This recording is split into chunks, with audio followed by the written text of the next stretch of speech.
साथियों, आप सभी का विजन ज्ञान प्लेटफॉर्म पर स्वागत है। इस वीडियो में हम लोग कुछ महत्वपूर्ण करंट अफेयर को देखेंगे तथा उनसे संबंधित महत्वपूर्ण बिंदुओं की विस्तार से चर्चा करेंगे। तो चर्चा को प्रारंभ करते हैं। सबसे पहले हम लोग बात करेंगे स्वदेशी बग या इंडिजीनियस बग के संदर्भ में। तो देख लेते हैं कि यह चर्चा में क्यों आया है। तो संदर्भ यह है कि हाल ही में एंटोमोलॉजिस्ट क्या होते हैं? जो कीट विज्ञानी होते हैं, अर्थात कीड़ों इत्यादि का अध्ययन करते हैं। तो इनकी एक टीम ने 3 स्वदेशी बग का आकलन किया है। ये जो बग हैं ये बूली वाइट फ्लाई नामक कीट को नियंत्रित कर सकने में सक्षम है। इनमें 2 जो स्वदेशी बग हैं कोक्सी नोलिडाए परिवार की लेडा बर्ड बीटल से, और एक स्वदेशी बग जो है वो न्यूरोपेटेरा क्रम की ग्रीन लेसविंग फ्लाई से संबंधित है। और इसमें से 2 प्रकार के स्वदेशी बग जो हैं लेडा बर्ड बीटल एक कैरेबियन मूल के बूली वाइट फ्लाई जो यह कीट है इसके खिलाफ जैविक हथियार है। ये जो बूली वाइट फ्लाई है ये भारतीय फल किसानों को काफ़ी नुकसान पहुंचाता है, मतलब जो फल इत्यादि होते हैं उनको काफ़ी नुकसान पहुंचाने का कार्य करता है। अब यदि ये जो बग हैं इन बग के बारे में बात करें तो ये इन कीड़ों का, अर्थात जो बग हैं इन कीड़ों का जीवन चक्र 4 चरणों अंडा, ग्रव, प्यूआ और वयस्क में विभाजित होता है। और ये 30 से 40 दिनों में अपना पूरा जीवन चक्र पूरा करते हैं, मतलब ये 30 से 40 दिनों तक जीवित रहते हैं। और ये कीड़े जो होते हैं, अर्थात जो बग्स हैं, ये 10 से 12 दिनों के लिए सक्रिय ग्रभ चरण के दौरान बूली वाइट फ्लाई का सेवन करते हैं। और एक स्वदेशी बग जो है अपने पूरे जीवन चक्र में 200 से लेकर के 300 बूली वाइट फ्लाई को खा सकता है।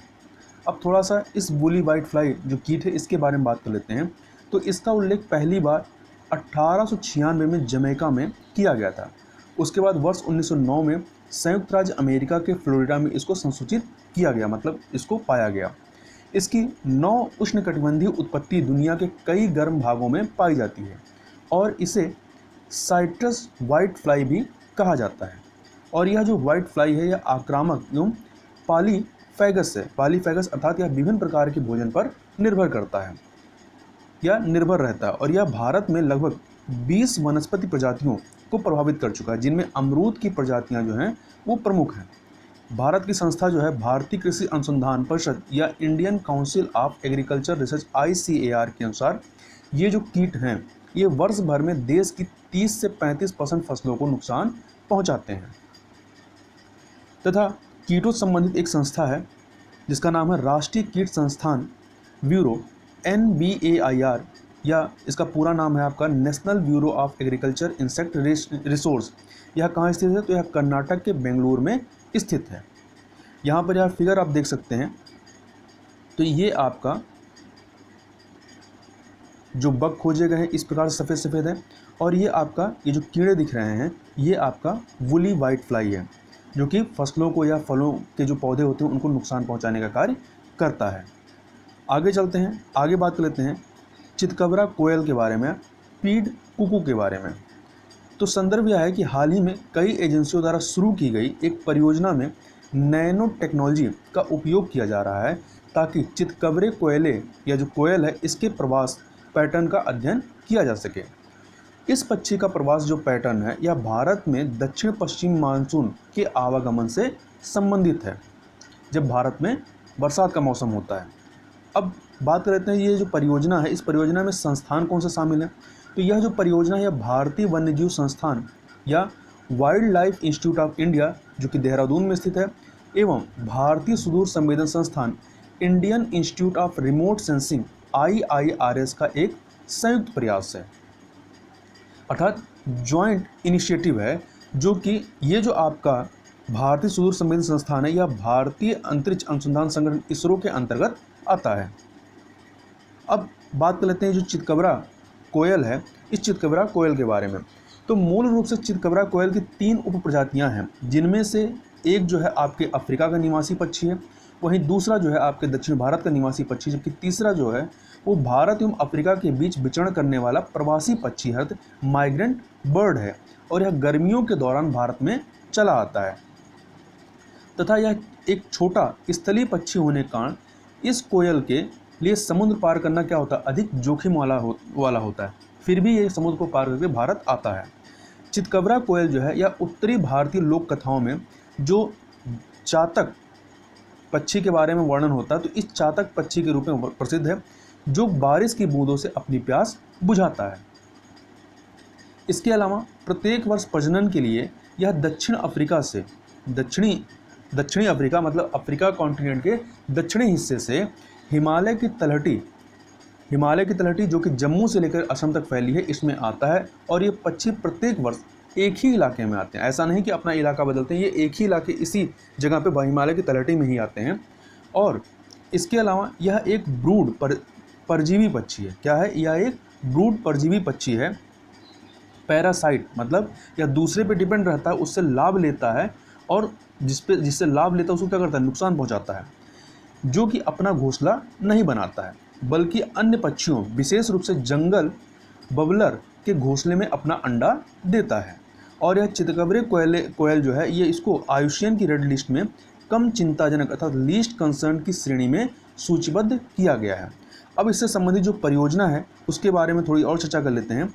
तो चितकबरे कोयल के प्रवास पैटर्न संबंधित अध्ययन जो है, यह भारतीय जैव संसाधन सूचना Indian bio resource information IBIN नामक एक बड़ी परियोजना के अंतर्गत किया जा रहा है, जिसे केंद्रीय विज्ञान एवं प्रौद्योगिकी मंत्रालय के तहत प्रौद्योगिकी विभाग द्वारा वित्त पोषित अर्थात फंडिंग प्रोवाइड की जा रही है। और ये जो परियोजना है, इस परियोजना का उद्देश्य वेब पोर्टल के माध्यम से भारत के प्रासंगिक जैव संसाधन, जिसमें आपके पौधे, पशु एवं अन्य जैविक जीव शामिल हैं, इनकी जानकारी देना है। अब थोड़ी चर्चा हम लोग जंगल बबलर के बारे में बात कर लें, जिसके घोंसले में आपका चितकबरा कोयल अपने अंडे देता है। तो यह भारतीय उपमहाद्वीप में पाया जाने वाला लियोथ्रिचिडे परिवार का एक सदस्य है। और ये पक्षी जो है 6 से 7 पक्षियों के समूह में दिखाई देते हैं, जिसके कारण इन्हें उत्तरी भारत के शहरों में 7 बहन के नाम से भी जाना जाता है, जबकि बंगाली में इन्हें 7 भाई के स्थानीय नाम से जाना जाता है। और ये आयुष्मान की रेड लिस्ट में कम चिंताजनक अर्थात लीस्ट कंसर्न की श्रेणी में सूचीबद्ध किया गया है। तो इस प्रकार से चितकबरा कोयल और ये जंगली बबलर जो है, ये दोनों ही लीस्ट कंसर्न की श्रेणी में आते हैं। तथा जो संस्था है भारतीय सुदूर संवेदन संस्थान या Indian institute of remote sensing IIRS, तो यह भारत सरकार के अंतरिक्ष विभाग के राष्ट्रीय सुदूर संवेदन केंद्र के अंतर्गत एक प्रमुख प्रशिक्षण एवं शिक्षण संस्थान है। और इसकी स्थापना 1966 में हुई थी। और इसका मुख्यालय कहाँ है? तो उत्तराखंड के देहरादून में है। अब इन दोनों जो पक्षी हैं, इनका चित्र को आप देख सकते हैं। तो ये आपका जो है, ये चितकबरा कोयल है और ये आपका जंगली बबलर है, जिसके घोंसले में ये कोयल जो है अंडा देती है। आगे चलते हैं, कुछ अन्य संस्थाओं की इससे संबंधित बात कर लेते हैं। भारतीय वन्यजीव संस्थान या wild life institute of India WII, यह केंद्रीय पर्यावरण, वन और जलवायु परिवर्तन मंत्रालय के अंतर्गत स्वायत्त निकाय है। इसका गठन 1982 में हुआ था और इसका मुख्यालय कहाँ है? तो देहरादून के चंद्रवनी में स्थित है। भारतीय अंतरिक्ष अनुसंधान संगठन ISRO यह भारत सरकार की अंतरिक्ष एजेंसी है और इसकी स्थापना 15 अगस्त 1969 को होती है। और इसका हेडक्वार्टर कहाँ है? तो कर्नाटक के बेंगलुरु में है।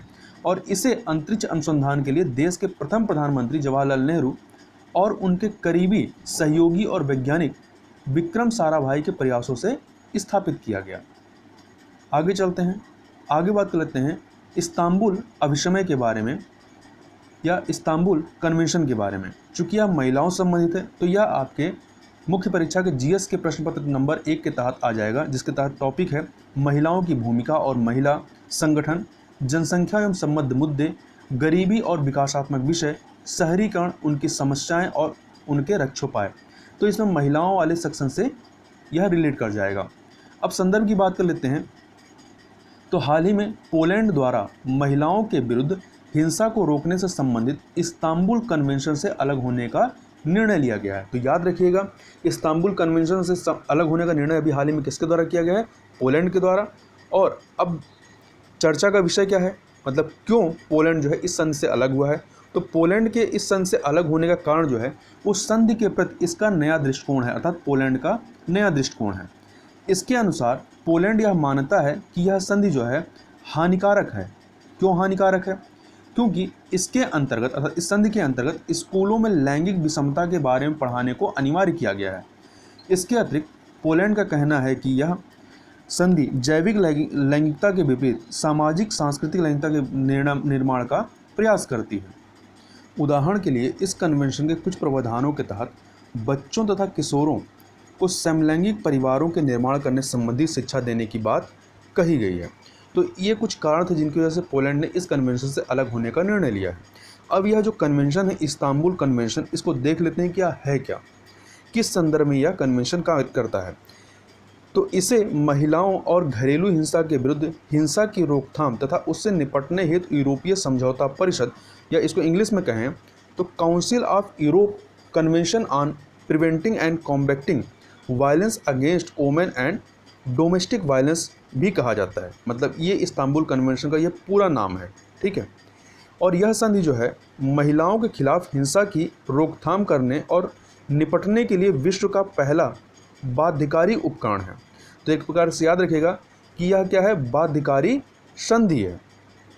इस व्यापक वैधानिक ढांचे में महिलाओं और लड़कियों के खिलाफ हिंसा, घरेलू हिंसा, बलात्कार, यौन उत्पीड़न, महिला जननांग अंगभंग जिसको हम लोग फीमेल जेनिटाइल म्यूटिलेशन कहते हैं या शॉर्ट में FGM के नाम से यह जाना जाता है, तथा सम्मान आधारित हिंसा, ऑनर बेस्ड वायलेंस जैसे कि आपका ऑनर किलिंग होती है, और बलात् विवाह को रोकने के लिए प्रावधान किए गए हैं। और इस अभिसमय अर्थात कन्वेंशन में महिलाओं के विरुद्ध हिंसा से निपटने हेतु सरकारों के लिए न्यूनतम मानक निर्धारित किए गए हैं। मतलब जो विभिन्न देशों की सरकारें हैं उनको कौन कौन से मानदंड अपने कानूनों में निर्धारित करने चाहिए। इसके अलावा किसी देश की सरकार के द्वारा इस अभिसमय या कन्वेंशन की पुष्टि किए जाने के पश्चात वह देश इस संधि का पालन करने के लिए कानूनी रूप से बाध्य होता है। मतलब कोई सिग्नेचर कर देता है इस कन्वेंशन पे तो यह कन्वेंशन उसके ऊपर बाध्यकारी हो जाती है। इस कन्वेंशन की चीज़ों को उसको लागू करना होगा। मार्च 2019 तक इस संधि पर 45 देशों तथा यूरोपियन यूनियन द्वारा हस्ताक्षर किए गए हैं। और इस अभिसमय को 7 अप्रैल 2011 को यूरोपीय परिषद की कमेटी ऑफ मिनिस्टर्स द्वारा अपनाया गया था। और यह इफेक्टिव कब से हुआ है, तो 1 अगस्त 2014 से इफेक्टिव हुआ है। और इस अभिसमय या कन्वेंशन पे हस्ताक्षर करने वाला पहला देश कौन था, टर्की था। तथा इसके साथ ही याद रखिएगा कि भारत जो है इस अभिसमय या इस कन्वेंशन में शामिल नहीं है। तो यह हमारे लिए महत्वपूर्ण है, फैक्ट है परीक्षा के दृष्टिकोण से कि भारत जो है इस कन्वेंशन का सिग्नेचरी नहीं है, मतलब सिग्नेचर नहीं किया या इसमें शामिल नहीं है। अब थोड़ा सा पोलैंड के बारे में देखें तो पोलैंड जो इस कन्वेंशन से अलग हुआ है, जिसकी राजधानी क्या है, वारसा है, यह एक यूरोपियन कंट्री है और इसके साथ ही यह यूरोपियन यूनियन का भी सदस्य है। अब इसकी अवस्थित को थोड़ा सा मैप में देखें तो ज़्यादा क्लियर हो जाएगा मैप के दृष्टिकोण से। तो ये आपका पोलैंड है जिसकी राजधानी आपकी वारसा है। अब सबसे महत्वपूर्ण है कि इसके पड़ोसी देश कौन कौन से हैं या इसकी सीमाएं किससे लगती हैं। तो आपका मैपिंग संबंधित प्रश्न ऐसे ही बनेगा। तो पोलैंड की सीमा जो है आपका रशिया, यहाँ पे रशिया का अधिकार है। इसके अलावा लिथुआनिया, बेलारूस, यूक्रेन, स्लोवाकिया, चेक गणराज्य और जर्मनी। और एक तरफ इसकी सीमा कहाँ से लगती है, बाल्टिक सी से लगी हुई है। तो याद रखिएगा रशिया, लिथुआनिया, हो सकता है आप मैप देखेंगे तो रशिया क्या है, ये बहुत छोटा सा हिस्सा दिखाई पड़ता है। तो रशिया आप समझेंगे रशिया से नहीं लगा हुआ, क्योंकि डायरेक्ट जो बड़ा वाला हिस्सा रशिया का है वो डायरेक्ट पोलैंड से नहीं लगता है, बल्कि जो ये अधिकार क्षेत्र है रशिया का ये लगता है। तो ये रशिया से लगा हुआ है। तो रशिया है, लिथुआनिया है, बेलारूस है, यूक्रेन है, स्लोवाकिया है, चेक गणराज्य है, जर्मनी है और बाल्टिक सी से इसकी सीमा लगती है। आगे चलते हैं, आगे बात कर लेते हैं हम लोग वैश्विक वन संसाधन मूल्यांकन या शॉर्ट में जो कहते हैं FRA, या इंग्लिश में इसका पूरा नाम क्या हो जाएगा, ग्लोबल फॉरेस्ट रिसोर्स असेसमेंट। तो यह चूँकि इन्वायरमेंट से रिलेटेड है तो आपका GS के प्रश्न पत्र नंबर 3 के तहत संरक्षण, पर्यावरण प्रदूषण और क्षरण पर्यावरण प्रभाव का आकलन के अंतर्गत यह टॉपिक कवर हो जाएगा। अब संदर्भ की सबसे पहले बात कर लेते हैं। तो हाल ही में संयुक्त राष्ट्र के खाद्य और कृषि संगठन या इंग्लिश में कहें तो food and agriculture organization FAO द्वारा वैश्विक वन संसाधन मूल्यांकन FRA रिपोर्ट 2020 जारी की गई है। तो सबसे महत्वपूर्ण प्रश्न यही हो जाता है कि वैश्विक वन संसाधन मूल्यांकन रिपोर्ट 2020 अभी हाल ही में जारी किया गया है या किस संस्था के द्वारा जारी किया गया है। तो याद रखिएगा food and agriculture organization FAO के द्वारा जारी किया गया है। तथा थोड़ा सा वैश्विक वन संसाधन मूल्यांकन FRA के बारे में बात करें तो ये वैश्विक वन संसाधन मूल्यांकन FRA वर्ष 1990 के बाद से प्रत्येक 5 वर्ष में यह व्यापक आकलन करता है। तो याद रखिएगा यह जो रिपोर्ट आती है प्रत्येक 5 वर्ष पर जारी की जाती है और इस रिपोर्ट में सभी सदस्य देशों के वनों का स्तर, उनकी स्थितियों एवं प्रबंधन का आकलन किया जाता है। अब हम लोग बात कर लेते हैं जो लेटेस्ट रिपोर्ट आई है उसके बारे में। तो FRA 2020 के अनुसार 2010 से लेकर के 2020 के दौरान वन क्षेत्रों में सर्वाधिक औसत वार्षिक शुद्ध लाभ या एवरेज एनुअल नेट गेन दर्ज करने वाले शीर्ष 10 देश निम्नलिखित हैं। इनमें सबसे ज़्यादा वार्षिक शुद्ध लाभ वन क्षेत्रों में कहाँ पे हुआ है, वो आपका चाइना में हुआ है। दूसरे नंबर पर ऑस्ट्रेलिया है और तीसरे पे भारत है। तो भारत की पोजीशन याद रखिएगा कि भारत किस में है, शीर्ष तीसरे स्थान पर है और नंबर 1 पे चाइना है। तो चीन, ऑस्ट्रेलिया, भारत। इसके अलावा चौथे पे आपका चिली है, 5वें पे वियतनाम है, 6ठे पे तुर्की है, 7वें पे अमेरिका है, 8वें पे फ्रांस है, 9वें पे इटली है और 10वें पे रोमानिया है। तो पहला, दूसरा, तीसरा, 3 तक याद रखेगा और भारत की। तो भारत तीसरे पे है, पहले पे आपका चाइना है, दूसरे पे ऑस्ट्रेलिया है। अब ये जो FRA जो रिपोर्ट वैश्विक वन संसाधन मूल्यांकन रिपोर्ट 2020 है, इसके जो मुख्य फाइंडिंग है या जो निष्कर्ष उसको देख लेते हैं। तो वर्ष 2010-20 की अवधि में एशियाई महाद्वीप ने वन क्षेत्र में सर्वाधिक शुद्ध वृद्धि दर्ज की है। तो यदि कॉन्टिनेंट के हिसाब से देखेंगे तो एशिया महाद्वीप में सबसे ज़्यादा हुआ है। एशियाई महाद्वीप में पिछले 1 दशक के दौरान वनों में प्रतिवर्ष 1.17 मिलियन हेक्टेयर की शुद्ध वृद्धि दर्ज की गई है। इसके अलावा दक्षिण एशियाई उप क्षेत्र में वर्ष 1990 से 20 के दौरान शुद्ध वन हानि दर्ज की गई है। ठीक है, ऐसे तो टोटल एशियाई महाद्वीप में वृद्धि दर्ज की गई है, परंतु ये दक्षिण एशियाई उप क्षेत्र की बात करेंगे तो 1990 से लेकर के ये 2020 के बीच देखेंगे तो यहाँ पर शुद्ध वन हानि दर्ज की गई है। अब भारत से संबंधित क्या फाइंडिंग आई हैं इस रिपोर्ट में, उसको भी देख लेते हैं। तो वैश्विक वन संसाधन मूल्यांकन के 1 दशक के दौरान अर्थात 2010 से लेकर के 20 के दौरान भारत ने औसतन प्रत्येक वर्ष 0.38% वन लाभ अथवा ऐसे देखें तो 2,66,000 हेक्टेयर क्षेत्र की वन वृद्धि दर्ज की है प्रत्येक वर्ष। रिपोर्ट में एशियाई महाद्वीप के अंतर्गत सामुदायिक प्रबंधित वन क्षेत्रों में उल्लेखनीय वृद्धि के लिए सरकारों के संयुक्त वन प्रबंधन कार्यक्रम को श्रेय दिया जाता है। इसके अलावा भारत में स्थानीय आदिवासी एवं देशज समुदायों द्वारा प्रबंधित वन क्षेत्र वर्ष 1990 में 0 से बढ़कर के वर्ष 2015 में लगभग 25 मिलियन हेक्टेयर हो गया है। इसके अलावा हालांकि आकलन के अनुसार प्राकृतिक रूप से पुनर्जीवित वन दर या इंग्लिश में कहें तो नेचुरली रीजनरेटिंग फॉरेस्ट रेट जो है यह निराशाजनक है। भारत के संदर्भ में 2010 से 20 के दौरान प्राकृतिक रूप से पुनर्जीवित वन नेचुरली रीजनरेटिंग फॉरेस्ट जो है इसमें वृद्धि की दर केवल कितनी रही है, 0.38% थी, जो कि बहुत कम है।